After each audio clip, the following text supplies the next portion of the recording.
The Gemara Maseches Brachos tells an incredible story of Rabbi Meir. And the Gemara describes in great detail how Rabbi Meir was being harassed by a group of individuals who had no good reason for harassing him, just wanted to make the life of the great sage incredibly difficult. And Rabbi Meir had reached the end of his rope to the point that he had no way to deal with these individuals but to curse them.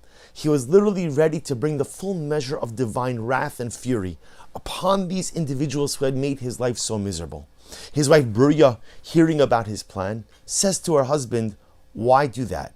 After all, the verse, the pasuk, David HaMelech writes in Tehillim, "Yitamu chatam min haaretz u'rishaim od einam." Literally translated, "Let the sin cease to exist in this world." Yitamu chatam, let the sins cease to exist. U'rishaim od einam, and the wicked will be no longer. And Rabbi Meir's wife Bruria made an amazing observation. She said the pasuk doesn't say Yitamu chotim min haaretz. It doesn't say let the sinners be obliterated or cease to exist, but rather it says Yitamu chatoim. Let the sins cease to exist.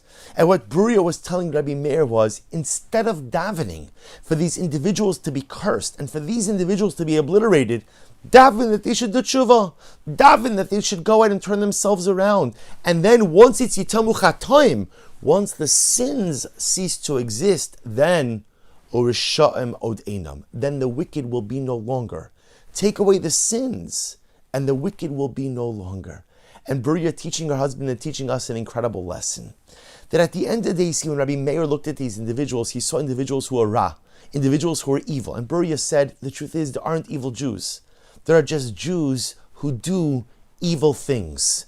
And that is not a question, or that is not an issue of semantics, but that goes to the very core of our sense of self-definition. When we do something wrong, do we become evil, or do we become good people who sometimes do something bad? Rabbi Meir thought that when people engage in bad behavior, they become bad people. And his wife Bruria taught him that's not the case.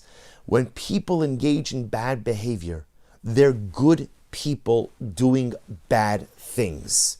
And so, my beloved husband, don't daven for them to die. Don't daven for them to be obliterated, but instead daven for them to do tshuva. Daven for them to repent. If you're going to daven to God for something, don't daven for God to curse them and obliterate them.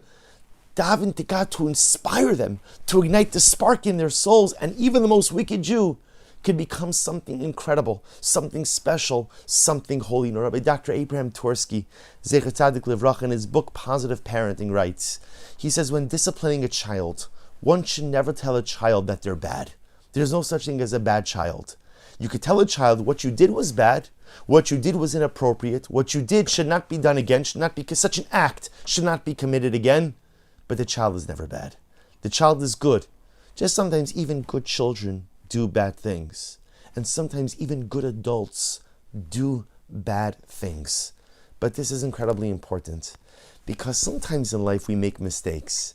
And all too often when we make mistakes, especially those of us who make repeated mistakes, tend to look at ourselves as broken, as compromised, and yes, even chas v'shalom, as bad or evil.